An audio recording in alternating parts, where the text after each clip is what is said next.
Everyone thought he was a level 1 loser, but he turns out to be the strongest hero in this world after saving a bunch of pretty girls. Flio used to be a normal trader in a fantasy world where people treated demihumans as slaves, but he was built different and treated them with respect, even paying them a fair wage for their work. For this reason, the other traders hated him, but one day, while loading goods in his wagon, he suddenly gets transported to a completely new world. He looks around surprised to see a large number of hooded men, congratulating each other for finally summoning the hero. And the Pope tells a surprised Flio that they have been trying to summon a hero because the demon army is threatening to destroy their kingdom completely. Before he could even say anything, a maid wearing a furry uniform walks up the pedestal and places a magical crystal in front of him. The Pope claims that because all the heroes are level 1 when they enter this world, the gods give them overpowered abilities which can never be gained by a normal human being. Suddenly, the stats appear in front of him, and to their absolute horror, he has below-average stats along the board and doesn't even have a single special ability. Suddenly, on the other pedestal, another hero was called, whose stats turned out to be 999.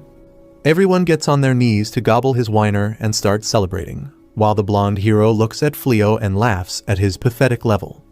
The king is informed, who immediately starts showering the hero with presents and officially names him the savior. While Flio looks out the balcony, realizing that he disappointed this people just like I disappoint my parents. He decides to talk to them so that he can be sent back to his own world. But the next morning, he is packed into a carriage forcefully and is sent away from the capital. He remembers how the Pope told him that the portal through which he entered this world has been closed now, and there is no other way for him to return back. Because of this, the king has decided to grant him a piece of land in a faraway forest where no one lives, but tells him that he is not supposed to return back to the capital ever again, or tell anyone that he is from another world. While traveling, Flio tries to talk to the lizardman person, but he tells him to shut up as no one wants to talk to losers. Flio sleeps, eats, and drinks inside of the wagon for a solid 20 days, after which they finally reach the mysterious forest. He comes out to see a pretty landscape and thinks that he might be able to live here, while the lizardman hands him a bag. Before leaving, however, the lizardman advises him to run away from here as soon as possible, because this forest is supposed to be the stronghold for some very strong demon generals. After that, he leaves without saying a word, leaving Flio alone, who checks the magic bag to find it has some money, food, and other essentials, including a sword. Excitedly, he pulls out the sword, which looks very fancy with its golden handle and sharp blade, when suddenly some slimes pull up to the hood behind him. He ignores them at first as slimes are not aggressive, but to his surprise the purple monsters immediately attack him, forcing him to defend himself with the sword as he slashes them to pieces. Immediately after, he notices that the sword was made in China and has already shattered just by this. Suddenly a screen pops up, claiming that his level has increased, and he checks his stats only to be shocked to see all of his abilities are now SS ranked. This confuses him, but before he could do, Alexa pops up and starts telling him that she will guide him. She claims that he has unlocked various magic spells, which completely takes him by surprise. Before he could do anything, she also tells him that the magic bag that he got has a GPS tracker alongside a monster bait, which will make the monsters attack him. This makes him realize that the king sent him here as he wanted him to get killed off in the forest without anyone noticing it. To his surprise, Alexa tells him that she can remove all these spells from the bag, and Flio gives his affirmation. After removing the curses from the bag, he wanders around and was about to enter the forest, when Alexa warns him that there is a poisonous gas secreted by the demons inside the entire forest which causes problems for humans and demi-humans, and advises him not to enter. She then asks whether he wants to purify the forest, and after Flio says, a huge light blast occurs, which sweeps over the entire forest and purifies it. While Flio was still confused, a bunch of screens pop up, which reminds me of the virus I got after clicking on links about finding MILFs in my area. Meanwhile, back at the kingdom, the princess tells her old dad that what he did was extremely unhinged and Flio will definitely die inside the forest. His ugly dad doesn't care about that at all and calls him a piece of trash, when one of the mages walks up to him and claims that an S-ranked purification magic was used inside the kingdom. The king is overjoyed as he thinks that it has been activated by the blondie who he sent to fight the demon army, but to his surprise, the mage tells him that the magic was not activated in the south where Blondie is, but to the north inside the mysterious forest. Back in the forest, the pop-ups finally end, and Alexa tells Flio that his current level is 367, which means that he is basically a god on this planet. Flio doesn't care about being a god, but doesn't want to live alone either, so Alexa advises him to shapeshift and commit identity theft, which this degenerate agrees to. At first Alexa turns him into a thick-thighed girl, but he realizes that he is not a good bottom, so he changes the gender back to a man that no one has seen before. He decides to head back to the capital to have some fun, when Alexa tells him that he can use teleportation magic. He agrees to do that, and is immediately teleported to the city, which really surprises him. He then tries to see whether this magic could teleport him to his original world, but fails, so he enters the city to get a drink and forget his sadness.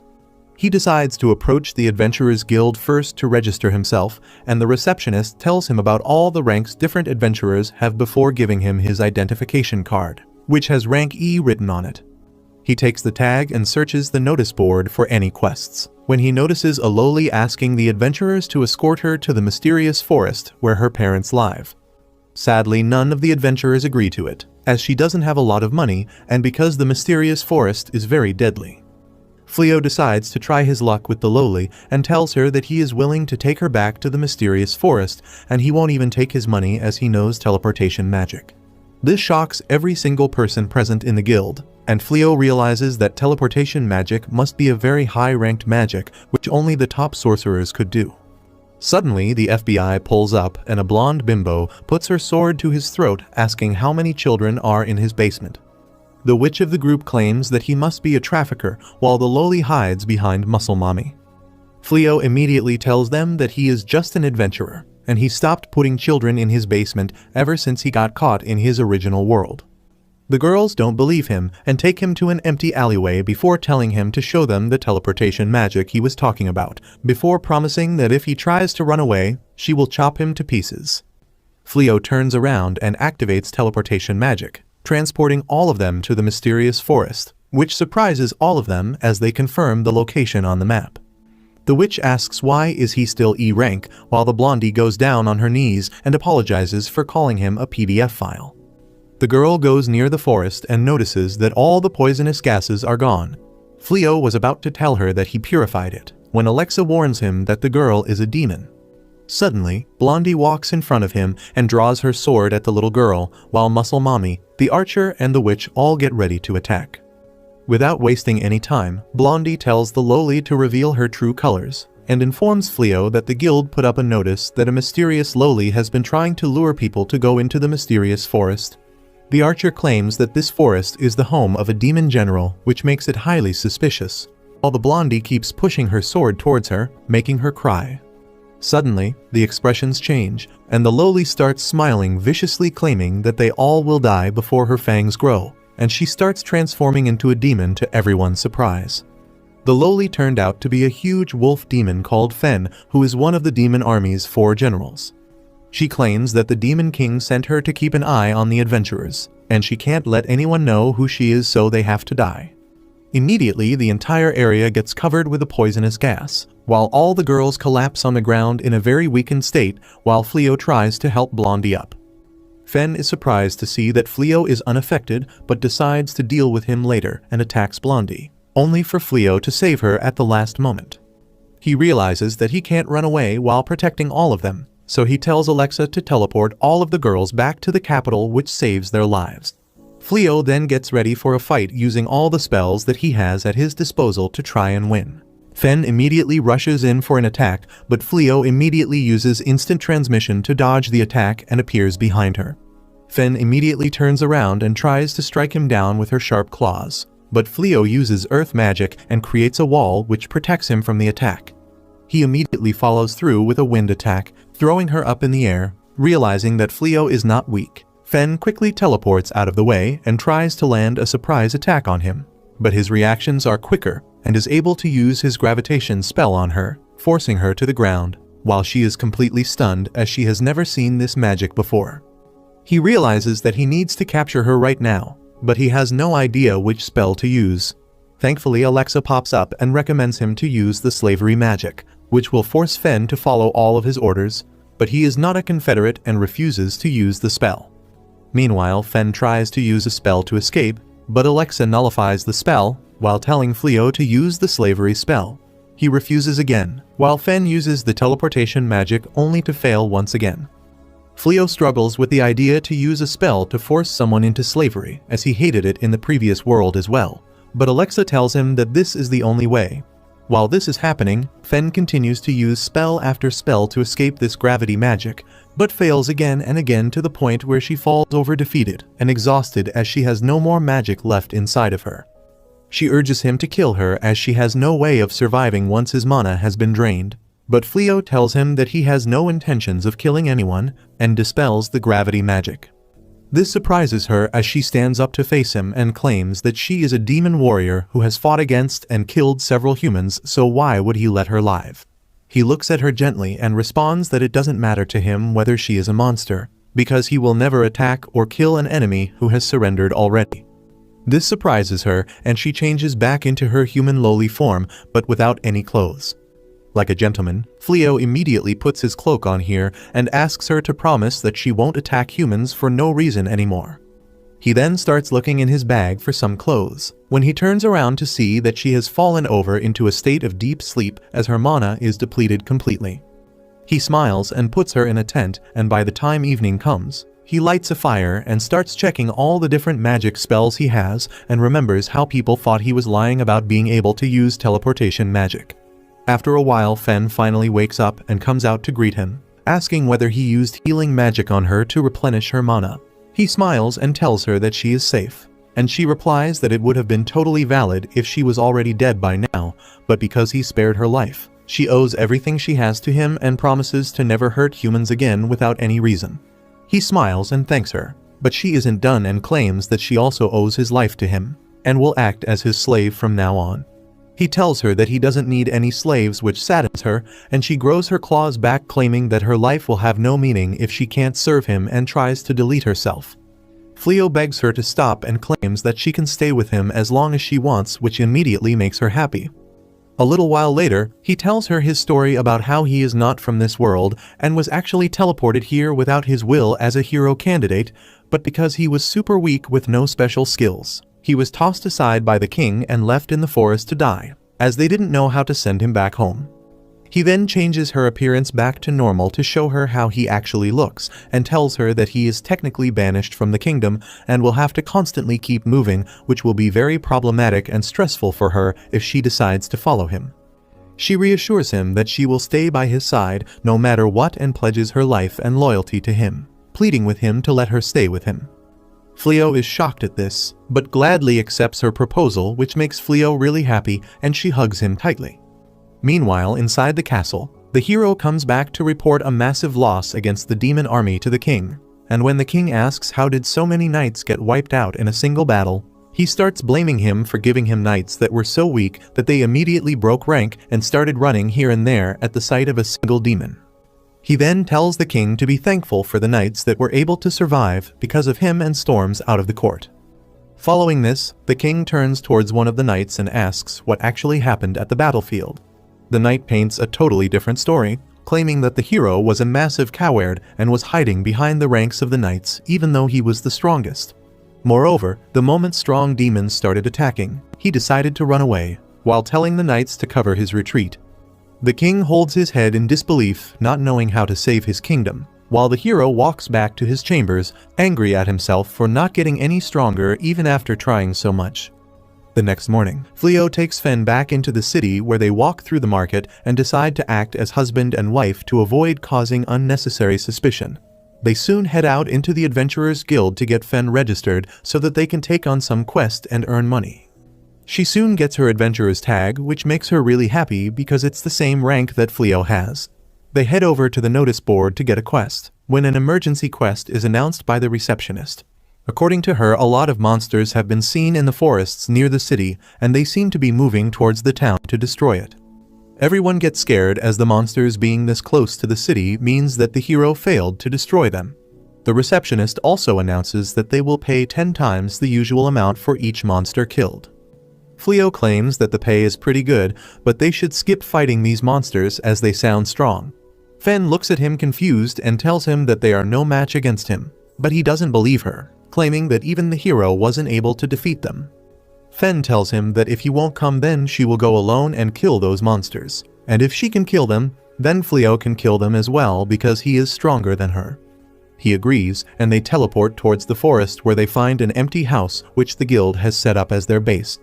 They were about to go in when they hear a scream from the other direction, and immediately head towards it, only to find the same group of girls that Flio saved before, and even this time they are completely surrounded.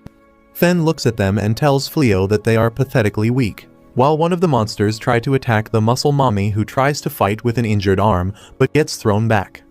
Before the monster can finish her off though, Flio uses his lightning magic to utterly fry the beast, saving her life. One of the monsters rush towards the witch who is saved by Fen, who crushes it in a single hit. After defeating the remaining monsters, the Lady Knight thanks Flio for saving their lives once again. But suddenly another monster appears behind Fen and was about to attack her. But she turns around and gives him a death glare which scares the beast as it starts begging for mercy, shocking everyone. Fen finds him cute and decides to keep him as a pet, so Flio uses his magic to put a collar on him and changes him to look like a small dog rabbit looking abomination. Later that day they head inside the house, where the Night Lady introduces herself as Bali, while the small redhead is named Archer, and the lowly with the hat is named the Witch. She asks him to teach them how to fight as ever since the hero's defeat.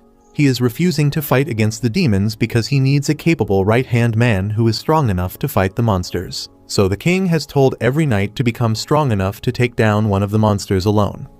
Fen immediately gets angry and jealous at this proposition as she doesn't want to share Flio, but he immediately tells everyone that Fen is her wife, which makes her really happy, and she tells Flio that he should let them stay here in the house and train them, which makes the ladies really happy as they get ready for their training sessions starting the next day. The next morning, Flio wakes up to find Rise already waiting for him near his bed. He gets a bit scandalized but remembers that last night Rise wanted to sleep with him in the same bed because they are husband and wife. But Flio got flustered and told her that there are a lot of formalities that they have to do to complete a marriage. Rise looks disappointed and claims that beast people can simply marry whoever they want whenever they want without any preparations. Flio tells her that he will sleep outside, but Rise tells him that if the other girls watch them sleeping separately, they might get suspicious about their supposed marital relationship. Hearing this, Flio has no option but to sleep in the same room with her, but he decides to keep 2 separate beds like my parents before their divorce. Rise starts telling him to change out of his old clothes, when Bali enters their room without knocking like a mannerless kid, and gets scandalized by the position the two were in and runs away without saying a word. After that they head out to do some training, but it doesn't seem to be going too well. Bali stands in front of the boar but starts introducing herself instead of attacking, which the boar takes advantage of and rushes to attack, forcing her to flee. Muscle Mommy comes in for the save and swings her giant sword, but misses the strike completely, enraging the boar even more. Rise immediately tells the witch to use her magic shield, which she does successfully, while the archer shoots arrows at the beast doing almost 0 damage. By that time even the witch's mana wears off and the shield disappears, giving the boar a clear way to attack. Flio and Rise watch from afar as the squad of girls run around pathetically while the boar chases them. Later that day, Flio arranges some beds so that the girls can sleep comfortably on fluffy beds, which seems to be a welcome decision. They then head down towards the kitchen, only to find huge chunks of raw meat placed on each plate on the table, while Rise cheerfully tells Flio that she extracted this meat from the boar hunt earlier and prepared luxurious slices for each of them as a celebration for their new homes. Flio tells her that they usually eat cooked meat instead of uncooked meat, so Rise offers to grill it for them, but Flio doesn't trust her with the food and tells her to relax while he cooks them some food. With the help of Bali, he puts an amazing spread for everyone on the table, complete with salads, rice, and beautifully cooked steak.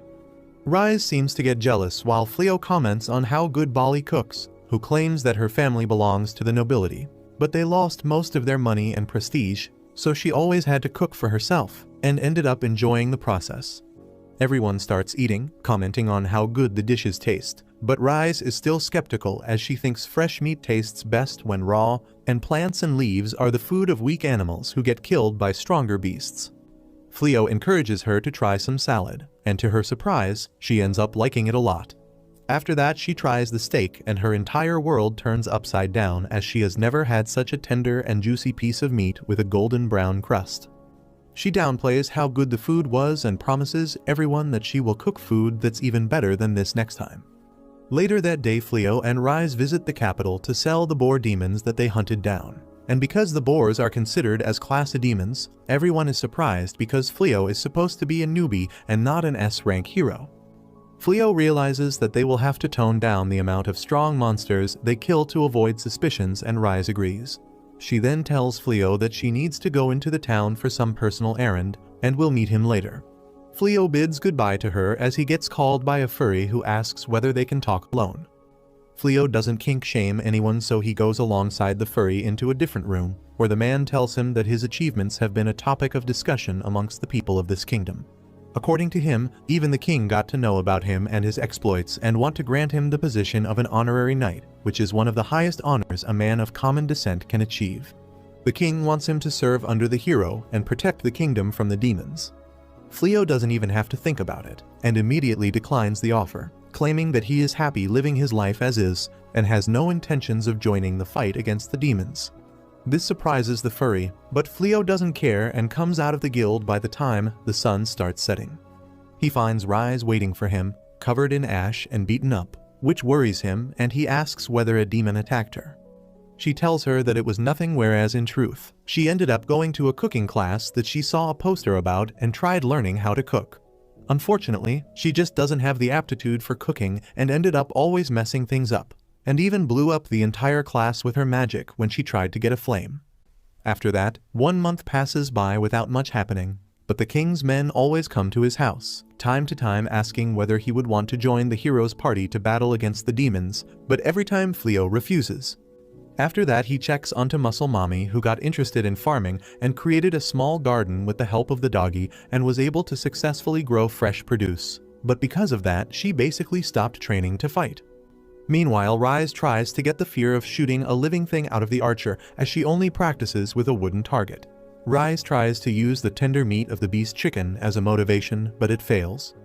On the other hand, the witch still has very low amounts of mana, so Flio gives her a magical ring that will boost her mana pool. He tells her to try it out for the day and let him know whether it is helpful. She was going to put it on her ring finger while thinking about Flio, but Rise scares her straight by threatening to cut her hand off if she tries to put it on the ring finger. Bali as well tries pulling the helpless girl act, screaming for Flio to help, but Rise immediately chops the monster in half, telling Bali to drop the act before she drops her. Bali claims that she doesn't know what she is talking about, but Rise tells her that she is simply trying to act weak in front of Flio and hoping that he will come to save her like a knight in shining armor. She tells him to keep her eyes off of her husband, when suddenly she looks around, as she feels someone is spying on them, but doesn't see anyone. Later that afternoon, they all sit down on the table to have food that was totally made by Rise. They all are surprised to see how big of a step up this is compared to a piece of raw meat and ask whether she used magic or whether she robbed a restaurant. Rise calmly tells them that she cooked all of this by herself, and explains that she has been taking cooking classes for the past month in the capital. Even though she was terrible at first, she kept trying, and through continuous practice, she was finally able to produce something edible. They all try it and love the flavor, but Rise is mostly interested in the thoughts of Flio. She watches him closely as he takes a bite and immediately tells her that the food is amazing and he can eat the entire pot by himself. This really makes her happy as she thanks him, but unbeknownst to them, a spy was keeping an eye on them through the window. The furry beast recognizes Rise and is confused as to why she is living amongst the humans and wonders whether she is hatching a plan to kill the hero. But before she could report anything back to the Demon King, Rise ends up appearing behind her, which scares the Bagesis out of her. She ends up taking the spy inside, whose name is Ulmana, and Flio offers her some tea. She seems to be completely taken off guard as she thanks them for the tea and burns her tongue immediately.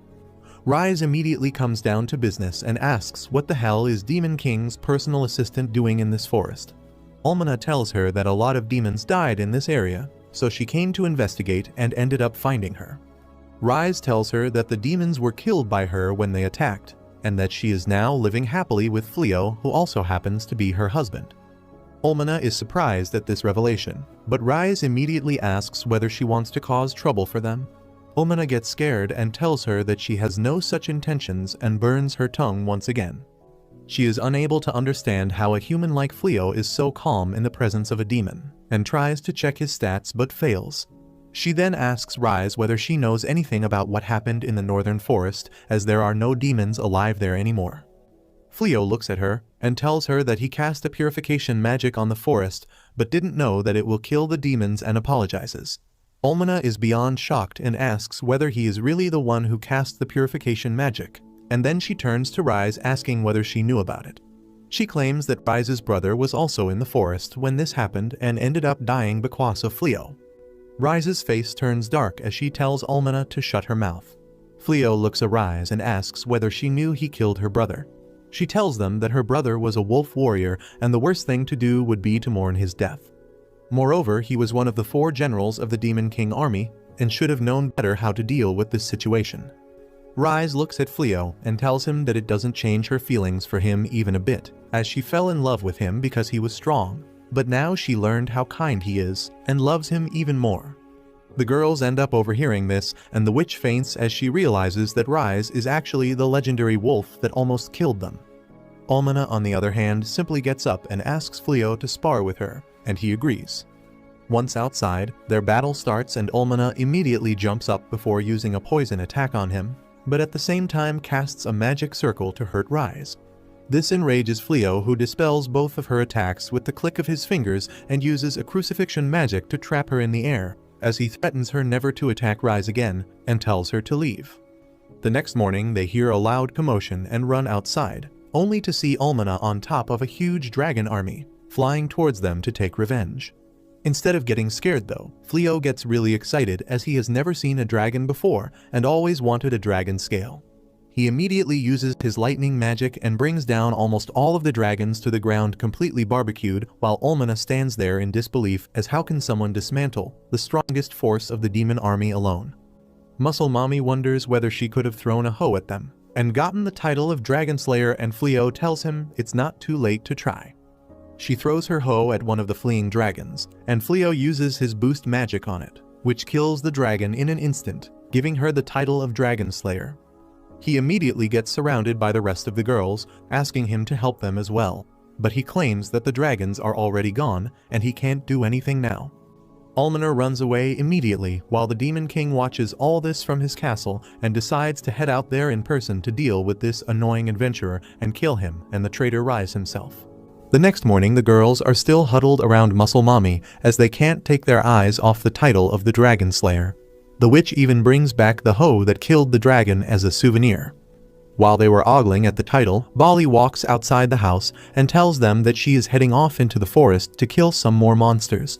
The girls are pretty impressed at her resilience, as she has been going to the forest to kill monsters for a while now, but her strength hasn't increased much. Even after this, she doesn't lose hope and goes to train every single day. In reality, however, Bali simply goes to the forest and pretends like it doesn't matter to her that her powers aren't increasing. She seems very annoyed by the fact that she stays weak no matter what she does, and also that she wasn't able to get the title of the Dragon Slayer. According to her, the title of a Dragon Slayer can increase your standing from the level of a commoner to a noble in an instant because of its prestige. She feels so pissed because if she was fast enough, she could have also taken Flio's help to kill a dragon and get the title, which would have helped her family become nobles once again like they were when she was young. While she was standing there frustrated, a man walks behind her and asks whether she knows about a couple that live in the forest. She immediately gets a little suspicious, as even though the forest is crawling with deadly monsters, this guy seems to be completely unbothered and is not even wearing armor. She replies by saying that she does know the couple and asks whether he is an acquaintance of the husband or the wife. He immediately replies wife, at which point she draws her sword and puts it at his throat. She tells him that Rise belonged to the demon army, which means that he is also a demon. She asks what the hell do they want from her and claims that she is not interested in going back. The man, however, tells her that he is here just to talk. Bali doesn't want to hear anything but takes her sword back and tells him that she can carry a message but won't lead them to the cottage. He ends up agreeing and tells her to ask Rise whether she wants to have some tea and talk for the old time's sake, and leaves. Bali thinks about how weird this guy was when Rise and Flio appear from the forest looking worried. They ask whether she is okay, and she replies she is fine and was just talking to some lowly demon. She asks why are they here, and Flio replies that he was worried because according to his barrier, the Demon King himself entered the area and was talking to someone. Bali immediately gets scared and starts whimpering about how the Demon King will definitely kill her now, but Flio somehow calms her down and they all go back to the cottage. The next morning everything seems to be back to normal, but Rise answers the door only to see the Demon Lord standing there. She asks what the hell does he want from her, but Flio tells her that there is no need for any violence and they can all talk. The Demon Lord introduces himself as Gaz and wonders why this human who knows that he is the king of the demons, not scared at all. They all head inside when they meet Bali, who was happily coming out of her room. The moment she spots the Demon Lord, she gets terrified again. They all sit down in the guest room where Flio offers him some tea and asks what he wants to talk about. Rise immediately speaks up saying that she doesn't want to go back to the army and if he is here to take revenge for them beating up the cat girl, but he tells her that he has no such intentions. He turns his attention towards Flio and asks him to join the demon army. This catches Flio off guard, but he speaks up and tells him that he is not interested in playing sides in the war. The Demon Lord thinks about it and asks how is he able to hide out here in the forest because with the level of power that he has, the king must want him on his side.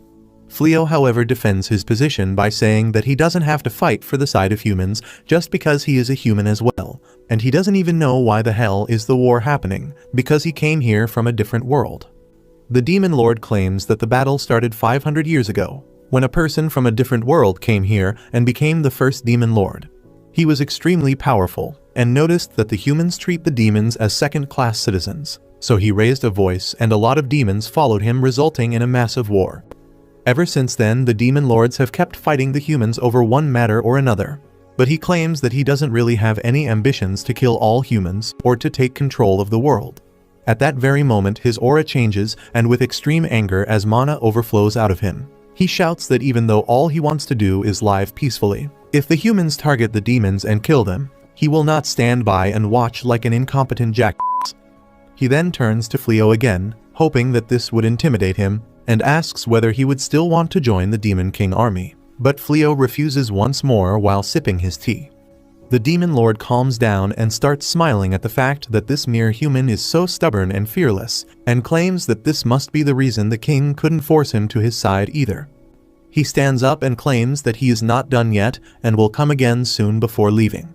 The other girls enter the room and check up on Bali, who was sitting as if nothing happened, only to realize that she has gotten knocked out by fear while she was sitting.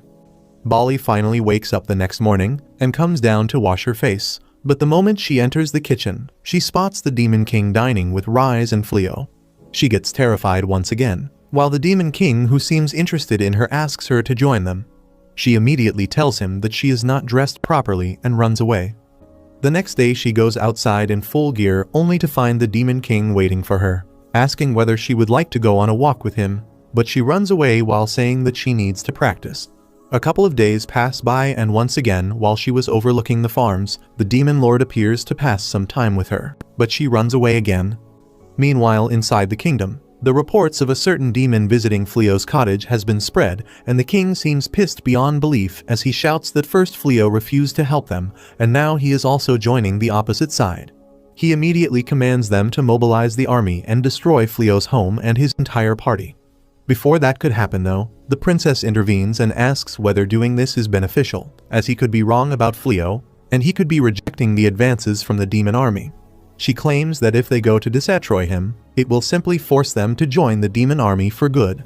She advises that they should calmly talk to Flio and hope that he chooses to side with them. The king calls her an idiot and tells her to head back to the kitchen where she belongs, as they can't think with emotions right now. The blonde hero walks up and tells the king to get him some troops and promises to go and talk to Flio. He claims that if Flio takes their side just by talking, it's fine, but if it isn't, he will simply destroy all of them. The next morning, Rise and Flio were sitting on the breakfast table where Rise asks whether he is not joining either side because she is a demon and he doesn't want to kill her kin. Flio replies that it's one of the reasons, but at the same time he just doesn't think that the demons are wrong or evil by any sense of the imagination. Before they could continue their talks, the archer runs in, claiming that the entire army is here. Rise thinks that the Demon Lord is trying to attack and gets worried, But the moment they exit the house, they are shocked to see that they are surrounded by the army of the kingdom, and the hero is riding at their head with his flamboyant attitude and his cocky nature. He straight up walks up to Flio and tells him that he has come here to give him two choices. Either he joins the side of humanity and helps them fight against the Demon King, in which case they will reward him and excuse the fact that he refused to join them before, or he can simply refuse to join the side of humanity, in which case he will be considered a traitor to their race, and they will simply destroy him on the assumption that he is an accomplice to the Demon King. Flio calmly replies that he isn't going to take either sides, as he doesn't want to play any role in this war. The hero immediately looks down at him and claims that it means he accepts that he is a Demon King accomplice, which means that he will die. Flio claims that he is not an accomplice, while the girls back him up, saying that he simply just doesn't want to take part in the fight. The hero looks at them and tells them that even though they should be considered traitors, he will excuse them if they can help him sway Flio's mind, otherwise all of them will die. Bali looks up and claims that she believes that Flio is right, as ever since birth she was also taught that the demons were evil and that they should be killed. But ever since she met Rise and the others, she realizes that they are not inherently bad and are also living beings with feelings. Flio looks at the hero and claims that he wouldn't fight against them, but at the same time he wouldn't stay here either. Rise claims that she will go with him, and all the girls agree. The hero thinks it's a joke, as there is no way he can run away from this army.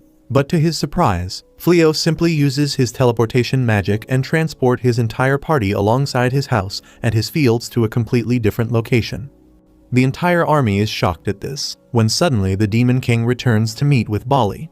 He looks at the army and realizes that they have uprooted Flio and his party, which pisses him off so much that he transforms into a demon and commands all of the demon army to attack the kingdom immediately and take control of the entire area, which scares away the hero. Meanwhile, Flio safely lands in a different stretch of land, and the girls are amazed to find all their fields intact. Rise tells everyone that to celebrate their new move, they are going to have a feast, and all of them go inside to help, not knowing that a war is going to happen very soon. The news gets to the king about the imminent attack on the kingdom, which completely bamboozles him. He asks his ministers about the current status, and they reply that the army has already infiltrated the entire northern forests and are continuously making progress. He asks about the location of the hero, but the minister replies that the hero got scared at the sight of the Demon King and ran away like a total bitch. The king knows that there are no other options if he wants to save the country, and orders the mages to prepare a huge purification magic spell to cast on the entire forest, which should kill or at least damage the majority of the demons. Meanwhile, the Demon King overlooks the mayhem he is causing in absolute anger, while Olmana asks how they should proceed further. Suddenly, two other underlings arrive with information, and the Demon King tells them all to order the troops back out of the jungle. Olmana is shocked at this, as they are making such quick progress, but the Demon King replies that the kingdom will most likely try to assemble all the mages it has to cast a purifying spell on them, so they need to make sure that their demons are safe from any attacks. On the other end, the mages assemble in huge proportions inside the palace and start chanting the purification spell, while the head wizard focuses his energy to make sure that the spell is powerful enough to kill most of the demons. After they are done powering up their magic, the head wizard directs it above the entire kingdom, as the magic circle completely covers the country and soon purifies everything in sight. Meanwhile, Flio returns back to their home from the nearby town, where he is greeted by Rise, who asks whether his trip was worthwhile. They sit down to have some lunch, where he tells the girls that right now he was unable to find any meaningful contacts to start a business, but tomorrow he is going to find out how much do armorers make in this town. Muscle Mommy interrupts and claims that she has been working on the fields for a while now and is pretty sure that she can sell them to make a profit and support the household expenses. The redhead archer also chimes in, claiming that she wants to be a horse breeder, and if she gets a stable and some horses, she can definitely make a lot of money to do her part for the house. Flio is intrigued by this, so she tells him that she was an apprentice horse groomer and loved working with them. Flio tells her that they can probably create a huge stable nearby, which makes her really happy. During all this, the wizard and Bali are sitting with their heads down, as they are completely skill-less and jobless just like me. Rise, however, tries to cheer them up and claims that they don't have to worry about anything, while Flio backs her up, claiming that they should focus on their combat abilities. The next day, the princess of the kingdom goes to visit the royal hospital, where some of the ministers start telling her that there is nothing to worry about right now, because with the help of the purification magic, they were able to drive away the demon army, and made sure that they can't come back for a month or two at least. The princess, however, is not satisfied or impressed, as she reminds the minister that literally all of the mages of the kingdom, including her own dad, the king, ended up expending all of their mana to create the spell, and now are totally out of commission for at least 2 or 3 months. They can't simply hope that the demon king will wait for that long, and must find an alternate way. She announces that since her father is no longer able to rule the kingdom at this moment, she will be the one who takes command. Everyone agrees to this, and asks what's her plan for now. She immediately replies that her first decree is to take away all the titles of the hero, as he is not fit to be called one. He was never brave, and even ran away at the sight of the demon king. This immediately come into effect, as later that evening the hero returns with her maid back to the kingdom, only to be stopped by a guard who informs him about the decision of the princess, and tells him to piss off wherever the hell he wants. The hero is obviously not taking this well, and tries to threaten the guard before begging for an audience with the princess, but the guard simply throws his belongings and goes away. Meanwhile, the next morning all the girls decide to thank Rise and Flio for their hospitality, and convinces them to go out on a date while they clean the entire house. Rise is overjoyed at this and immediately tugs Flio away into the town. They spend the entire day roaming around, eating food and having fun, when Flio realizes that he has never properly thanked Rise for always being with him. He tells her that he wants to buy her a gift, so she can choose whatever she likes. This makes her extremely happy, but the problem is that she has never received a gift before, and is confused on what could be appropriate as a gift. Her eye ends up landing on a jewelry cart as she starts looking at all the different pendants and brooches. The blue one catches her eye, while the seller lady tells her that it will look good on her. Flio immediately picks up the brooch and puts it on her, before claiming that she is very beautiful. After a successful day, they return back home, where Rise is completely smitten by the gift that Flio got him and keeps staring at it till late at night. After a while, Flio wakes up as he realizes that Rise got tired and ended up sleeping in her bed. He smiles and turns around before going back to sleep.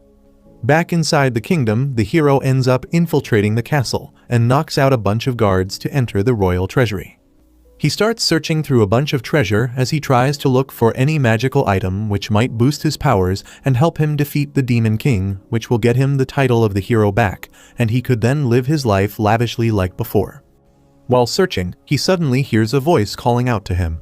This surprises him, but the voice calls him again towards the wall when suddenly a hidden chamber opens. This scares the maid, who claims that she can't hear anything. The hero realizes that the voice must be in his head, as it claims that it can grant any wish that the hero has. He walks inside the chamber and spots a sword stuck in the ground. The voice tells him to take it out, and after some effort he manages to pull it out, creating a huge whirlwind which throws him out the room. Suddenly a djinn appears in front of him and asks what wishes he has, promising to fulfill any wishes. Meanwhile, the princess calls in the legendary oracle to figure out the best way to get rid of the Demon King problem. But before they could talk, suddenly a magical collar appears on almost every single person in the hall.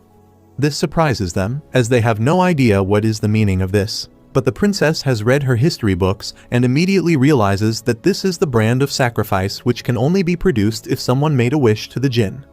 Apparently hundreds of years ago, one of the king ended up asking the jinns help to deal with the Demon King, which resulted in the death of half the population in this country, as that was the payment for fulfilling the wish. She turns to the oracle and asks what they should do. The oracle starts flexing her blackjack skills as she tells he that they need to find the real hero who has already been summoned and ask him for his help. The people immediately realize that she must be talking about Flio, who has outright rejected the offer to help the king. The princess claims that she will meet with Flio personally and ask for his help. Meanwhile, Flio sells one of his dragon shields to an armorer at a pretty good price, and also establishes a trade route to sell further goods as well. He comes out of the shop and thanks Bali for showing him the shop, and they start walking back. Suddenly, Flio gets a warning about a djinn approaching him, and immediately the djinn appears behind him, introducing herself as Haya. It turns out that the imbecile hero's first wish was to kill Flio, as he thinks this will help him retain the hero status. The djinn immediately raises her hand to deal the death blow, But Rise immediately jumps in between and takes the deadly hit instead, bleeding from her chest, as she collapses to the ground, telling Flio to run. The Jinn immediately starts using a bunch of explosion magic on him at once, but they are of no use as Flio's auto defense is too strong. He tries to heal Rise's injuries but fails as the wounds are too deep. The Jinn decides to use a legendary class magic on him, which destroys everything around, but Flio remains scratchless. He puts the near-dead Rise to the ground, as he stands up seething with anger, claiming to destroy the Jinn and blast her into a million pieces for killing someone that he loves the most in this world. He thinks about all the things he and Rise have gone through till now and realizes that without having Rise, he doesn't really have any purpose in this world, that immediately discarded him because the king thought he was useless. He looks angrily at the Jinn, proclaiming that he is never going to forgive what she just did to someone he loves so dearly, and casts a time reversal spell on their position. Immediately the time starts turning back as the brooch that he got her repairs itself, and the bloody gash in her chest disappears, leaving Rise alive but unconscious. Haya is shocked at this sight as she doesn't have any idea how a mere mortal can use an extremely rare magic like time reversal, and realizes that she needs to take it seriously. She smirks at him and was going to ask who he really is, but before she could even complete her sentence, she gets punched in the face by Flio as she gets knocked down to the ground, completely bewildered at what just happened to her. Her nose starts bleeding as she angrily tells Flio that she will rip him apart. But Flio is in no mood to hear all this and stomps her to the ground with his feet, showing her what true gender equality means. He tells her to shut her dumb mouth up as he wants to enjoy her destruction. And hearing this, the Jinn immediately starts using a defensive spell to create a barrier in front of her. But Flio is on a different level entirely as grief pushes him to his edge, and he simply breaks through the barrier effortlessly as he grabs her head. He picks her up while she tries to check what kind of a monster she is dealing with, only to realize that all of Flio's stats and abilities have been maxed out to infinity.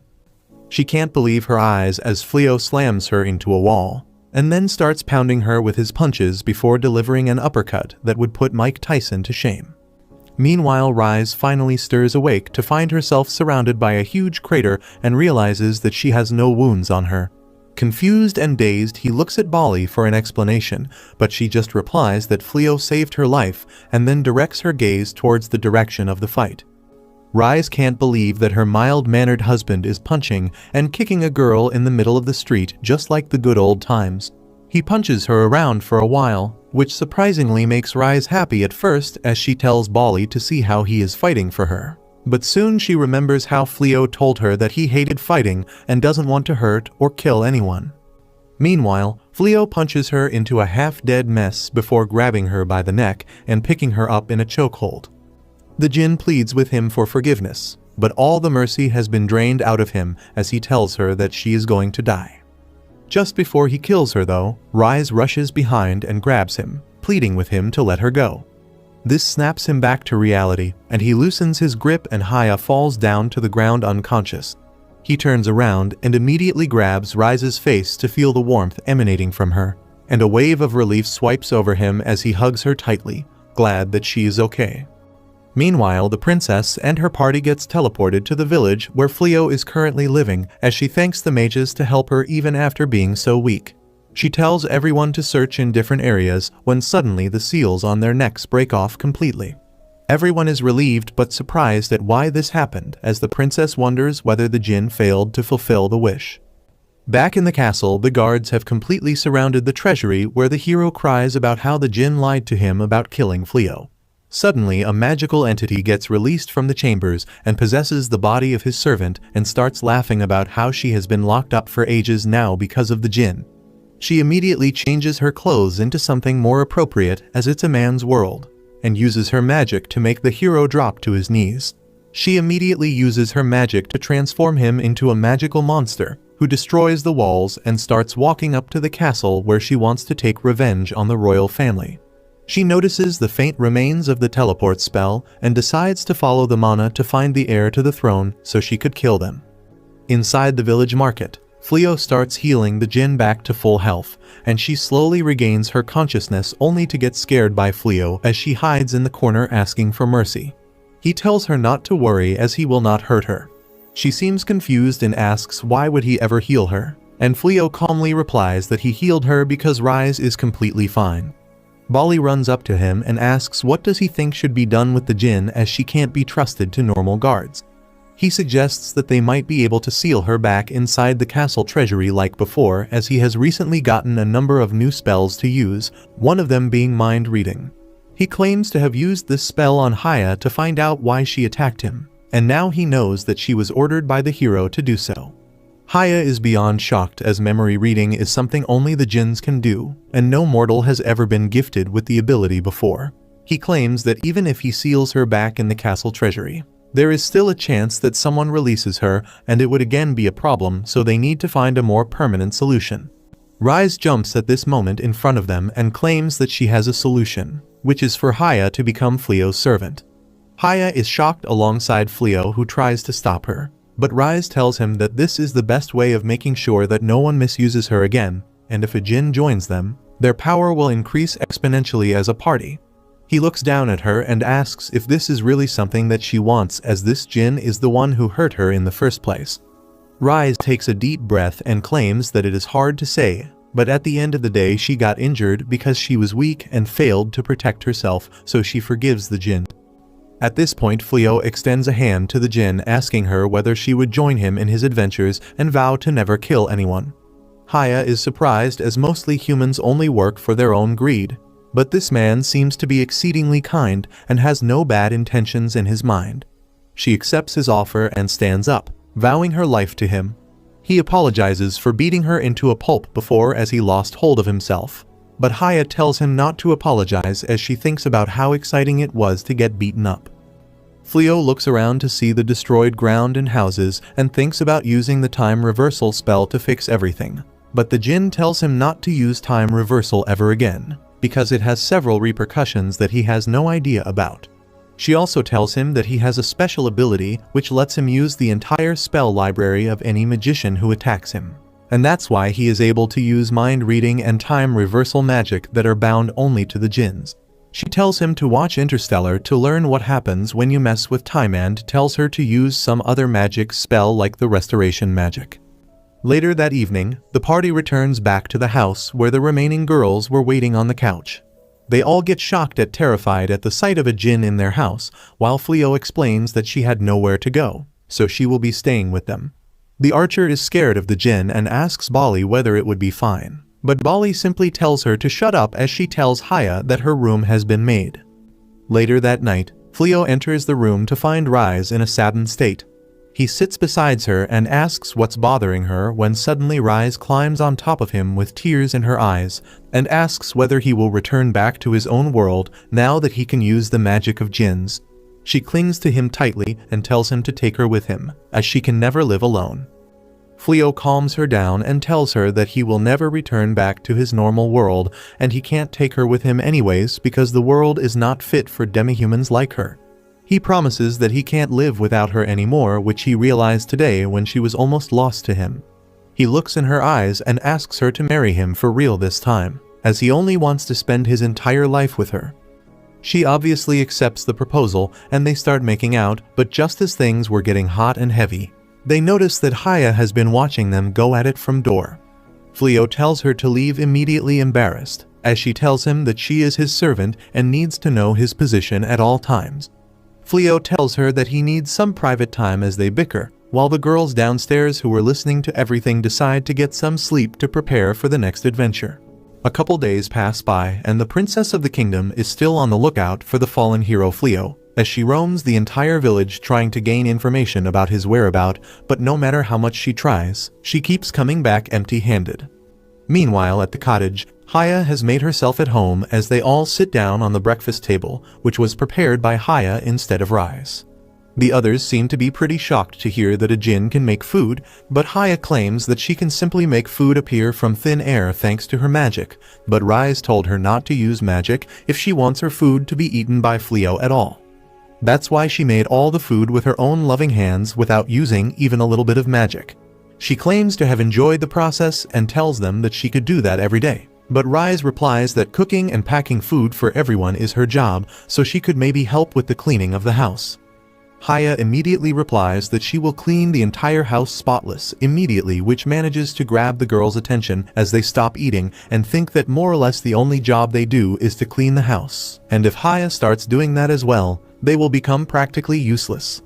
After breakfast, Muscle Mommy quickly heads over to the field where she starts plowing the fields, adamant that she needs to prove herself to be as useful as possible as she doesn't want Haya to take over this job as well. The rabbit starts helping her as he transforms into the monster and starts digging the earth.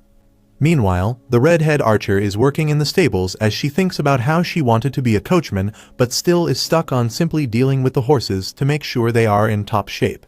She doesn't mind this job, though, as she always had a soft spot for horses and they seem to like her back, as one of them starts licking her face, while the other one is a bit more forward and starts licking her entire backside, which makes her shudder with excitement, I guess. Back at the house, the mage is thinking about how both her father and her brother are royal mages right now, and she was en route to become one too when she joined the knights. But now that she has left the royal army to be with Flio, she doesn't really have a purpose in life as she can't become a royal mage anymore. She suddenly remembers how kindly Flio decided to help her train in the forest, and she managed to produce a fireball after following his instructions. She decides to work hard to become an excellent mage so that Flio's effort don't go to waste.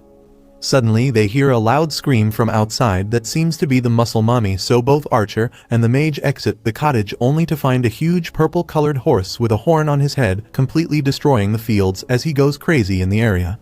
The mage asks whether it's a horse, but the redhead replies that it's not just a normal horse, but a magical creature who seems to be pretty strong. Suddenly, the magical beast decides to attack the girls, but thankfully the mage is quick on her feet and manages to create a shield wall with her magic, protecting both herself and the archer. Finally, Bali arrives in the area and asks whether anyone got hurt. She apologizes for this, as it turns out that she was in the forest, practicing by herself, and was fighting this magical beast. The horse seemed pretty docile and harmless, which made her drop her guard, and just then the beast escaped and entered inside their fields. She takes out her sword ready to lay waste to the beautiful creature, but Muscle Mommy shouts from the other end, begging her not to kill him. The archer agrees and claims that there's a better way as she tells the monster to become a rabbit again. She grabs a spike and some rope which she throws towards the beast, who catches it between his teeth, flinging the archer on his back. The archer starts riding the horse as it goes crazy, but slowly she manages to bring him under control as she whispers kind words in his ears softly, which helps him calm down. The other girls are surprised by her ability to tame such a deadly and rabid beast, but she claims that most of these animals are simply misunderstood and not dangerous. Meanwhile, Flio and Rise are basically on a date inside the town, as Flio wanted to sell some of the things that he recently crafted. Rise seems to be pretty happy to finally be alone with Flio as she grabs his hand, thankful that they are now truly married and can flirt as much as they want. Soon Flio enters the store while Rise waits outside and starts talking to the store owner before producing the newly crafted vest made up of salamander skin. The owner remarks how a salamander skin clothing is very rare and it's excellent for women because of how lightweight it is. Following that, the owner starts showing him some of the magic gemstones he recently acquired while Rise watched him from the window, still unable to believe that they are truly married. Suddenly, a dark cloud covers the entire area as winds start blowing and people wonder what's happening. Suddenly, a magic circle appears, and through it emerges a huge monster alongside the witch as they descend from the sky, scaring all the commoners into a rabid frenzy. The princess is also in the area and immediately gets surrounded by her guards, but the witch notices her and the monster smacks the guards away. Flio immediately comes out to make Rise is safe as she explains how a monster emerged from the magic circle. While they were trying to find a place to hide, Haya appears in the area as well, as she claims that she sensed a huge amount of dark evil energy, so she rushed to make sure they are safe. She tells them that the monster is a human that was converted into a beast by the witch whose name is Dama. She was one of the strongest witches of her time and managed to conquer the entire area where she ruled as she dabbled into dark magic to achieve greatness. Finally, a legendary hero came and defeated her, but even after her body died, her spirit was so strong that they were forced to seal it in the pedestal where the sword was kept in which Haya was sealed. She turns around to Flio and asks permission to destroy this woman who is laying waste to the town and killing innocents. Flio gives her the go-ahead to fight while he turns towards Rise and tells her that they should help by evacuating the town and making sure no one gets hurt. Meanwhile, Dama finally cornered the princess as one poor knight stood in front of her valiantly in an effort to defend the future queen of the kingdom. Suddenly, a huge explosion rattles the monster, and the witch gets shocked at the power that she just experienced. She looks down surprised to see Haya the Jinn coming to the princess's defense. This unexpected problem annoys Dama as she badmouths Haya for not being able to complete her wish as she flies up in the air and uses an incredibly powerful spell to try and kill her. To her absolute horror, the Jinn merely uses one arm to completely nullify her spell. In reply to this, Dama sends the monster to try and crush her, while she uses dark magical lances to try and attack. Haya is unfazed by all this as she simply blocks both the attacks, blasting the monster into the ground, while Dama comes down to the ground as well, pissed off at the situation. She angrily uses one of her most destructive spells, which breaks the ground in two as it leeches dark energy out of the earth and puts it inside the monster, who grows even bigger and more grotesque by the second.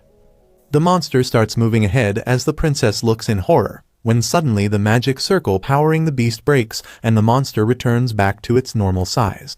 Haya apologizes for making him take part in the battle and turns around angrily at the witch, who she completely destroys as she takes out the spirit from the body of the servant and transforms it into a tiny ball, which she then eats, claiming that she will properly discipline the witch. After the battle was over, the princess rushes up to Flio and asks whether he was the hero who got wrongfully exiled by her dad and introduces herself as Princess Liz. But she claims that she ended up dismissing the hero from his position because of his problematic behavior and incompetence, and wants Flio to take that position as the kingdom is in grave danger. He thanks her for the offer, but at the same time he claims that the kingdom should be defended by someone who wouldn't hesitate to fight for humans. Soon they return back to the cottage where the girls are eagerly waiting for him. They claim to have an idea in their mind and wanted his permission to execute it. They claim that they want to buy the nearby land and expand their property so that they can start a business of their own. Flio smiles and claims that he will negotiate with the Lord. They are overjoyed at it, and by the next day the land is bought and they start working at it. All seems to be going well as Flio and Rise look upon as the sun sets. Flio suddenly takes out a ring which he crafted from a rare gemstone and puts it on Rise's fingers, claiming that it's a wedding ring. Rise is overjoyed as she hugs him tightly, waiting for the adventures to come their way. A couple days pass by when one night Bali starts having a nightmare in which she wakes up on an altar, dressed entirely in black and surrounded by the unknown darkness of a place that she doesn't know. She looks around confused when suddenly Ulmana appears in front of her as she welcomes her to the castle. Bali is immediately surprised and terrified to find a general of the demon army in front of her and asks what is she doing here and where the hell is she. Ulmana calmly replies that she is the bride-to-be as they are going to have a royal wedding today. Before she could even process the information, the demon lord walks out of the shadows as he professes his love for Bali and walks up to her in the groom's dress. Bali is utterly terrified of him, but he brings her close to him and tells her that she looks beautiful and how lucky he is to marry her. Ulmana quickly claims that as a wedding gift to her, Gaz has decided to conquer the entire world and put it on fire so that it starts anew with him as the king and her as the queen of this world. Bali is horrified at this statement and tells him that she doesn't want the world to be destroyed, but the demon lord claims that it's too late for that and starts trying to kiss her, which snaps her out of the dream as she sits up in the cold night with sweat dripping from her body. She thinks about the nightmare she had, but at the same time deep inside, she liked it a little bit and starts getting confused about her feelings completely, while the other girls tell her to shut up so that they can sleep. The next morning she wakes up and starts preparing breakfast alongside Rise when she notices that Bali seems to be working pretty slow and she looks exhausted. Rise asks whether everything is okay, and Bali replies that she is just a little sleep deprived because of the dreams she has been having, which seem like a nightmare to her. Hearing this, like any other rational person, Rise immediately jumps to the conclusion that Bali is in love, which shocks and embarrasses her as she tries to deny it. Rise grabs her hands and claims that in the case of demon wolves, they start having dreams about the person they love, even if they don't know it yet, which makes it look like a nightmare, even though it's not. She looks embarrassed but confused as Rise repeats that she must be in love. This is heard by the girls as they all run into the kitchen and ask who is she in love with. But a red-faced Bali tells them that she is not in love with anyone and all of it is just a stupid dream. The girls, however, are not satisfied and want the tea, so they start thinking about the people she might like and end up on the conclusion that it must be the Demon King who she ended up liking. Bali immediately denies it, claiming that she doesn't like him at all, and moreover, he probably hates her for being a human. But the girls remember that he used to come to their place pretty often just so that he can spend some time with her, and it was very obvious. Bali denies it, claiming that he just was coming to meet with Flio, and was trying to find Bali with her guard down so that he can strike her down.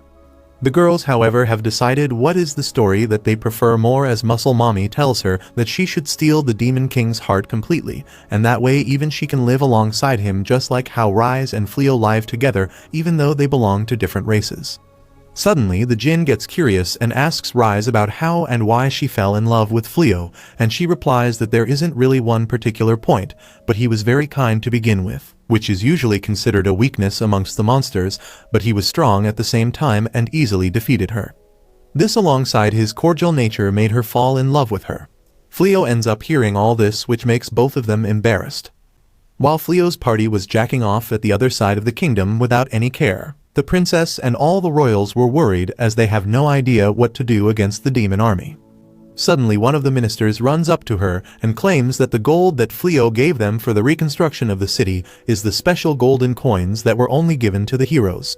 This was very confusing when the princess puts two and two together and realizes that Flio must be the first hero that was summoned to this world. But because his stats were low, he was kicked out with some gold. After that, he must have changed his name and appearance to look how he looks right now. She realizes now why he doesn't want to take the position of the hero now, and feels very embarrassed about how they treated him when he was summoned here. Suddenly, a guard runs in the court and tells the princess that the disgraced hero alongside her big-thighed servant have escaped the prison and have made a run for it. Princess tells him to ready the guards and send them on a search for them while she decides what to do with the situation against the Demon King. Meanwhile, the golden-haired imbecile hides in the bushes alongside his servant while the guards search for them. She tells the hero that her legs are tired and she couldn't run anymore, and now not only are they fugitives, but also robbers, as the hero decided to steal some treasure from the royal treasury. The hero claims that it was owed to him as he was promised gold beyond his imagination once his job was done. But sadly, all he could find before running was a magic bag. He searches through the bag to find a chest and eagerly opens it expecting gold, only to find an old-looking shovel. Suddenly, the guards hear some noise from that area and run up to check, but don't find anything there. It turns out that the shovel was a royal treasure and can dig a hole very quickly, as the hero looks above, wondering how they'll get out of here. Back at the Demon King's castle, Ulmana brings in the report that they are unable to find Flio and his party yet, and suggests that they should focus their attention on the invasion instead, as they are very close to completely destroying the royal kingdom that has tried to suppress them for so long. She claims that even though the land has been purified, the castle has used all its best mages and probably cannot spare any now, so they should push with their army to march on the capital and take it down. It will definitely result in some deaths of the demons that enter the purified region, but their sacrifice will weaken the defenses and lead them to victory. Gaz tells her to keep searching as Flio can't leave the kingdom and must be somewhere around, and they need to find him because he alone can also use purification magic if he wants to. Ulmana looks at him and tells him that she thinks it's a waste of time, when the demon lord stands up and starts walking up to her and stretches his arm out before patting her on the head, claiming that she doesn't want to sacrifice any more of his army than needs be. This all is heard by a strange woman who turns out to be Gaz's brother's right hand, as she tells him everything that she heard. The brother named Sui angrily smashes his hand on the table, which makes the woman fall to the ground as he claims that his brother is going soft and calls his decision to try and enlist a human in their army to be a disgrace. He smashes his seat again as a piece of rock hits the woman, and she falls down again bleeding, while Sui stands up and claims that it's time they had a new king and exclaims that he is going to snatch the throne away from his brother and lead the demon army to victory. While this all is happening, Flio is out with Rise in the market buying some new ingredient for a dish that she wanted to make. Flio seems to be in a good mood and asks Rise whether she wants to have lunch together, which immediately brightens up her mood as she gets some extra alone time with him and she grabs his arm. They start walking when they spot the shop of an old lady who seems to be shutting down.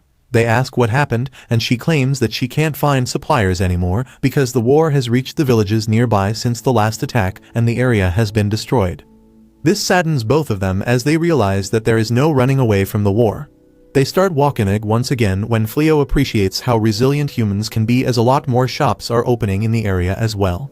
Just before they were entering the restaurant, Bali runs up to them and claims that she wants to treat them to lunch as she ranked up in the Adventurers Guild thanks to their training. Flio is happy while Rise is disappointed as she wanted some alone time. They all decide to head inside to celebrate when Haya flies up to him, claiming that she sensed a very strong demon's presence nearby and they should back off. But Rise stops her, and to their surprise, the demon turns out to be Gaz himself, who warmly greets them. They all head inside and sit down on the lunch table as Bali feels scared while Gaz comments on how pretty she looks today. He tells Flio that he often came here because he liked to get more information about the humans, and also because their food is amazing. This triggers Bali, who asks whether he is here to gather more information on humans so he could crush them, and he honestly replies that he is. This pisses her off, but Flio tells her to calm down. Gaz claims that humans and demons can't stay together because they can't control not getting affected by each other. Haya explains that lower-level demons always radiate a special dark mana that poisons the air for human, which makes it unlivable for them. And while higher-ranked demons like Rise and Gaz can control it, many can't. Moreover, some demons are born with bloodlust and all they want to do is fight, which makes the option of coexistence that much more problematic. After saying that, he gets up and bids them goodbye before leaving, while Bali looks at her plate, unable to understand her own feelings. After finishing the meal, they meet up with the rest and start walking back as the sun sets, while Flio thinks about how happy he was to find out that demi-humans were not treated as slaves in this world, but realizes that everything can't be perfect. This triggers him to hug Rise from behind as he tells her how much he loves her, as fear starts creeping inside him, making him realize that he might be forced to pick a side sooner rather than later in this horrible war. The next day, Rise cooks some delicious-looking meat patties for Flio and the girls. Everyone is amazed by the deliciousness of the meat, and they remark that it is even better than what they serve at restaurants. Suddenly, someone comes knocking at the door and Flio goes outside to receive them. To his surprise, it is the princess and her guards. Rise also comes outside, and then Flio asks the princess what is she doing here, because he has already told her in the past that he is not interested in being the hero. The princess says that today, she is here to apologize to Flio for summoning him into this world and then discarding him when he showed no significant ability. Both Flio and Rise are shocked to learn that their secret has been revealed. After that, they welcome the princess inside and Bali serves her tea, while sucking up to her. The princess thanks her, and Bali is moved by the slightest bit of her attention. The princess then asks Bali and other girls to leave as she wants to talk to Flio in private. Rise objects to that, saying that until now the kingdom has treated her husband very poorly, so she won't leave him alone with the princess now. Flio also holds her hand and tells the princess that she can send everyone away, but his wife will stay with him. He clearly declares that if it is something that the princess cannot tell him in the presence of his wife, she should simply return to her palace. Rise is elated to hear that, but she returns her focus to the meeting quickly. The princess accepts the condition, and Flio signals all the girls to leave the room.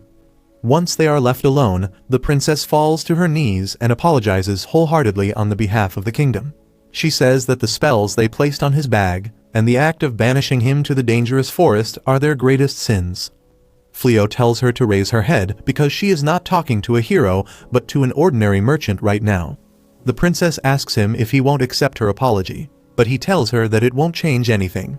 He urges her to come to the point, because she wouldn't have come here all the way to apologize. The princess tells him that he is right, and then lays out a magic map in front of him. There are some glowing dots on the map that indicate the position of the kingdom's army. The princess tells him that the effect of the purification spell cast around the castle will wear down soon, and then the demon army will put more strength into their invasion. She says that their mages have not fully recovered their magic, and they don't have enough troops to protect all the towns either. She plans to station her troops only at the most strategic locations, but that will leave a lot of towns unguarded. The princess requests Flio to take up the job of protecting all those unguarded towns, and he is left speechless. Rise snaps at the princess and questions her audacity to drag Flio into their war when he is a person who hates violence. The princess says that the king who used the purification magic will recover soon, and when he does that, he will probably send an army after Flio and Rise, accusing them of working with demons. This pisses off Rise, and she asks the princess if she is trying to threaten them by any chance. She replies that she plans to do the opposite. She explains that while she is still the temporary ruler, she has enough power to bring the former king to justice for disrespecting Flio and appointing the fake hero. She plans to make him give up his throne, and for that, she wants Flio's help. The princess says that the king is an arrogant asshole, and she wants to do better after taking the throne from him. But for that, she must have to prove that she can lead the army more efficiently than him, and that is where she needs Flio to help her. Rise snaps at her again, but Flio stops her. He has figured out the princess's true plan. Rise doesn't understand it, so he explains it step by step to her.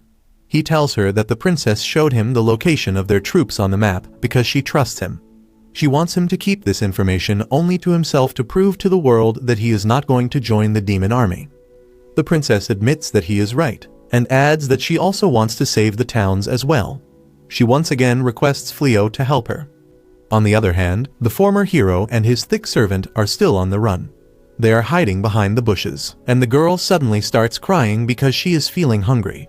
The former hero takes out some cookies from the magic bag and gives them to her.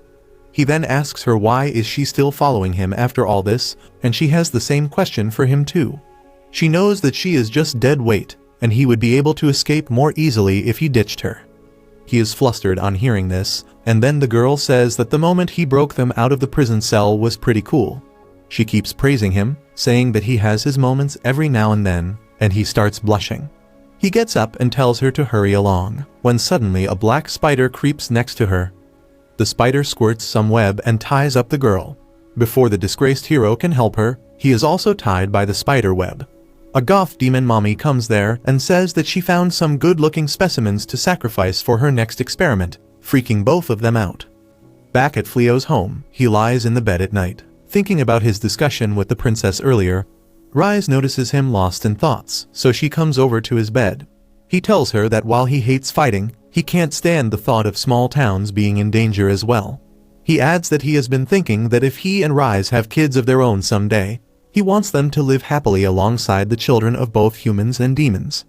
He gives MLK's "I have a dream" speech about that, but realizes that it is almost impossible to make that dream come true. Rise, however, is confident that if anyone can make that impossible dream true, it is Flio. She holds his hand, promising to always help him in whatever way she can, and he thanks her with a smile. Soon after that, the demon army attacks the kingdom, and people flee their towns and villages. One girl is left behind as she was playing in the forest, when suddenly, the demons arrive there. She fears for her life, but just as a demon is about to attack her, Flio arrives there, riding Rise and wearing a wolf mask. Rise hits away the demon, and then Flio gets down to use a protective barrier spell to keep the demons at bay. He tells the girl to run away, and she obeys. Rise is not happy that Flio agreed to the princess's request without even asking for compensation. But he says that if he asked for money, news about him being a gold digger would spread. He claims that the moment he agreed to hear the princess's request, he already lost the battle of wits. That freaks Rise out, because in her culture if a man loses to a woman, she can forcefully make him her husband. Flio tries convincing her that it won't happen, while the demons demand to know why a demon wolf is working with humans. Flio tells them that they are the protectors of this town, and tell the demons to retreat peacefully if they don't want to be dead. The demons are arrogant and tell him to not underestimate their power, but Rise reminds them that they can't even cross his barrier. Just then, the boss of the demons arrives there. He is a giant red cyclops, wielding a heavy club. Rise tells Flio that the Cyclops clan is among the strongest types of demons, who directly serve the demon lord's brother. The Cyclops looks at Rise and taunts her, saying that her brother was too weak to be a demon general and it is a good thing he died. Rise is angry now, and she asks Flio to leave the Cyclops to her.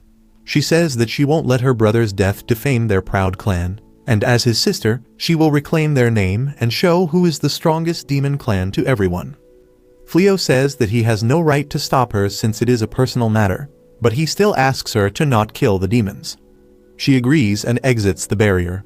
The Cyclops swings his heavy club at her, destroying trees with each swing, but he is too slow and Rise easily avoids all his attacks.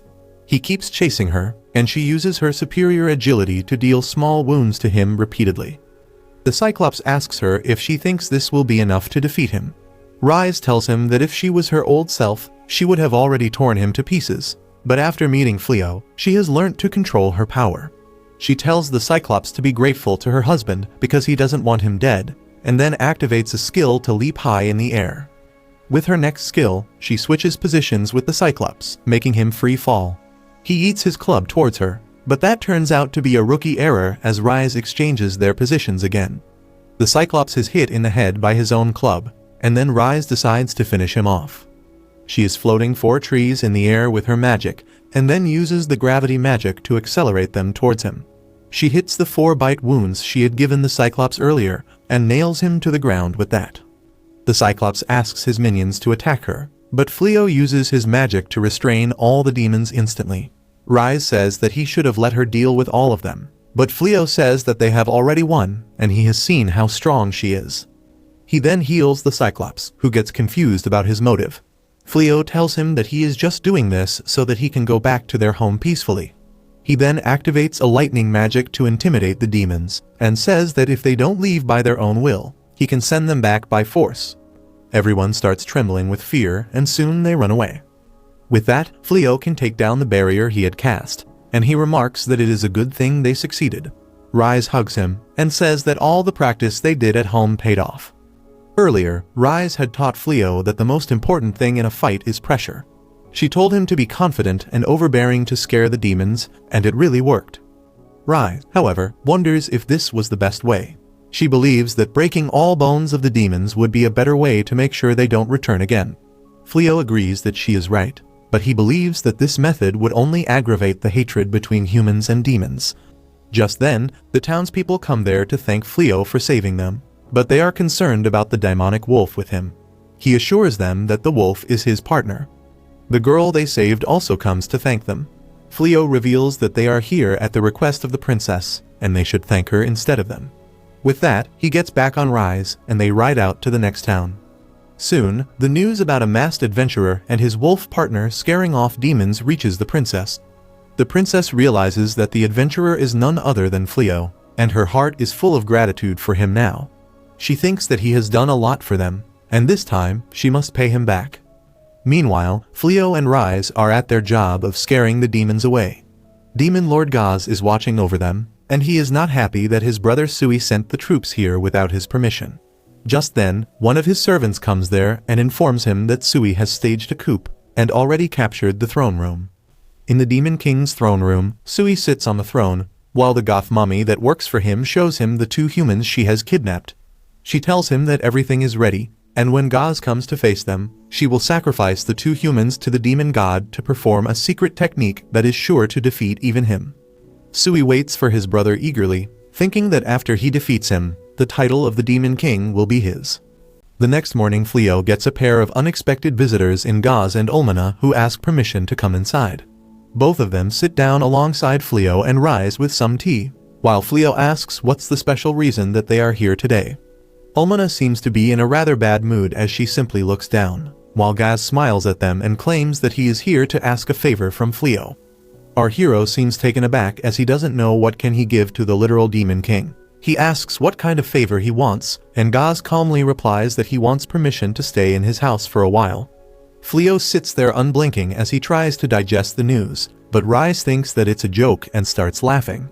Ulmana gets pissed and asks why the hell does she think it's a joke when the Demon King himself is asking this favor. Gaz tells her to calm down, and tells Flio that he is in a bit of a pickle and explains that his throne has been taken by his younger brother Sui, who staged a coup in his absence. He claims that he wanted to inform them that he has no part in any recent demon attacks, as he never ordered them either. It turns out that before Gaz was able to reach back to his castle, Ulmana ended up hearing the news and ended up running to the eternal 4 demons of the Demon King army. She expected them to help her overthrow Sui, but to her surprise, they all seemed to be neutral on this topic. Apparently, they all got approached by Goth Mommy beforehand, who asked them to pledge their neutrality as there is going to be a duel between the 2 brothers for the throne of the Demon King. According to her, Gaz has gone too soft on the humans and not fit enough to rule anymore. Ulmana seems to be horrified at this and asks them how could they believe something like this. But the blue demon replies that she has also been noticing that lately he has been spending less and less time amongst the demons in his castle, instead preferring to roam around in cities among humans in disguise.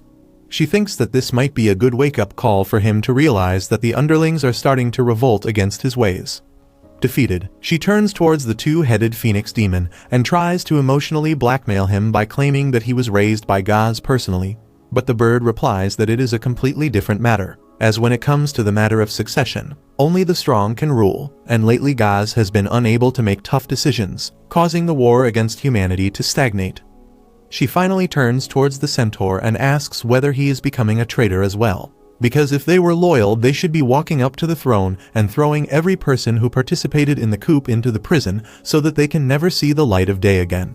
The centaur calmly looks at her and replies that he will always be loyal to Gaz, and he believes that the throne belongs to him, but at the same time he thinks it is a good opportunity for Gaz to show his true powers and crush this revolt to establish dominance again, and that's why he is going to stay neutral.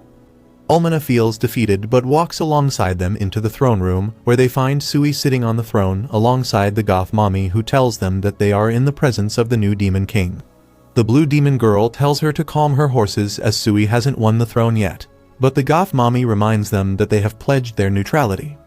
Almana gets mad at goth mommy and tells her that they have no right to the throne, but the goth mommy Puff simply roasts her and starts laughing. This enrages her and she runs ahead, claiming that she is not a traitor, and tries to attack Sui with her sharp claws. But to her surprise, even though her attack connects, there is not even a scratch on Sui's body, and instead, her claws end up breaking on impact. Sui simply looks at her and punches her away, claiming that he doesn't need weak people around him. Puff decides to finish her off, but suddenly Gaz appears in front of them and shields Almana, while asking his underling to carry her safely. Sui tells Gaz that he is tired of waiting and tells him to fight him for the throne. Gaz tells Sui that this is all very childish of him and he doesn't understand why he would do this. Sui replies that Gaz has been acting very suspiciously, and Puff replies that they had all the chances to conquer the human territory, but he always backed out at the last moment. He could have simply forced his way through to the palace, but he declined to shed any innocent blood. Moreover, he has been spending more time amongst the humans and enjoying their lifestyle, which makes him unworthy to be a demon. Gaz walks up and turns towards his trustworthy Eternal Four demons and asks whether they believe it as well. They all stand there without uttering a word, and Gaz understands which side they are on. He suddenly starts powering up while Sui gets ready for a fight. The Eternal Four gets excited to see the fight as they can feel the extremely strong powers of Gaz emanating through him. Puff realizes this as well, and gets ready to sacrifice the fake hero and his thought to gain more powers, but to everyone's surprise, Gaz simply takes out the Demon King ring from his arm and throws it towards his brother, claiming that he hereby relinquishes his right to the throne. This surprises them even more as they look at him confused. Sui gets mad at him, thinking that he is being mocked, but Gaz replies that there is no point in fighting for the throne when his underlings do not trust or believe in him anymore, and with that he starts moving away. Sui is not done though, and still thinks he is being made fun of, so he rushes to attack Gaz, who delivers such a swift back kick that he breaks through countless walls and finally gets thrown down the castle as Gaz tells him that it is for what he did to Almana. Puff runs after Sui, while the Eternal Four are stunned as they never expected this to happen. With this, he finally ends his story and claims that since he denounced the demon army, he can't really stay in their territory, and in the human territory, Flio is the only one who can be called a friend. Flio looks at him doubtfully, and claims that he will need to ask his housemates first before deciding. Sometime later, he calls the rest of the girls into the room, and they all sit down in front of them as Flio catches them up to what's happened till now. They are all shocked, as Muscle Mommy asks about the recent attacks by the Demon King army, and Gaz refuses to have any part in that, claiming that he instructed all his troops to stand by. The witch still seems a bit scared and asks whether he will be like how he used to come for tea and breakfast before, and Gaz claims that they have no reason to be scared of him anymore, as he is neither the Demon King nor in their army. This seems to put them at ease, while Almana complains about how they wouldn't have to ask them for a place if Gaz didn't give away all the money to the intelligence department of the army. Gaz replies that their work was important to keep innocent casualties to minimum and they deserved a good pay for that. He claims that he overtook the throne from his father as he didn't like his ways, so it was inevitable for something like this to happen to him as well, but he has no regrets about it. In fact, he claims that now they can do other things like how Flio disguised himself and defended the town. Flio looks surprised that the Demon King knew about it, and turns towards the other girls, claiming that him and Rise don't have an issue with the pair staying here and asks about their thoughts. Everyone else seems to agree on it, but Bali has problems accepting the literal Demon King as a part of their house. Rise, however, tells her that he is not even that anymore, and is able to emotionally manipulate her into agreeing with their idea. This way the Demon King moves in with them, but he seems to be having some trouble finding anything to do. He walks over to the muscle mommy and asks whether she needs any help, but she refuses, claiming that she doesn't want any more magic in her crops. Hearing this, he moves towards the stables where the redhead was tending to the demon horses. He asks whether he can help her by any chance, but because of his extremely strong aura, the horse gets scared, and the archer asks him to leave. He then walks over to Flio's workshop where he admires all the pieces of armor he created, and they talk over it while Almana watches him having more fun than he ever had as the Demon King. Later that night they sit down around a bonfire eating and chatting, but Bali still seems to be uneasy as she sits far away. Later that night she is unable to sleep and watches the moon, when Rise and Flio enter the room and offer her some tea and snacks. While Rise apologizes for manipulating her, she claims that it's fine as she is just a housemate anyways. Flio tells her that he really likes the way they live right now as all of them have their roles to play and they complete each other and also live in total harmony. Bali looks in distance and claims that probably she is not fit to live here as she has nothing to offer them. Moreover, even though she knows Gaz wouldn't hurt a human, and also that he is not a demon king anymore. She also knows that humans and demons are very alike in terms that they have friends and family. But even then she can't pretend to live amicably under the same roof with a demon, as she has witnessed the horrors faced by the knights who cry for their lost loved ones. Flio looks at her and claims that she doesn't have to get along with them if she wants and claims that Gaz can live anywhere. And the true reason why he is here is because he is scared of Sui taking any actions against them. Rise also looks at her and claims that she is not useless as she is the one who taught her how to make cookies as she hands it over to her. The next morning, Bali walks up to the demons and tells them that she is going to stay with them, but at the same time keeping an eye on them. If they hurt a single human, she is never going to forgive them. Gaz laughs while Almana makes fun of her for being scared of Gaz before while she snaps back by claiming that Almana lost to Flio twice. Gaz walks up to her and extends a handshake, but Bali refuses it, claiming that she will do it once she can trust him, and with that she leaves into the forest for the day's hunt. If you liked this video, make sure to subscribe for part 10, and make sure to check out this brand new anime about a gamer who gets transported to a new world and becomes the strongest hero.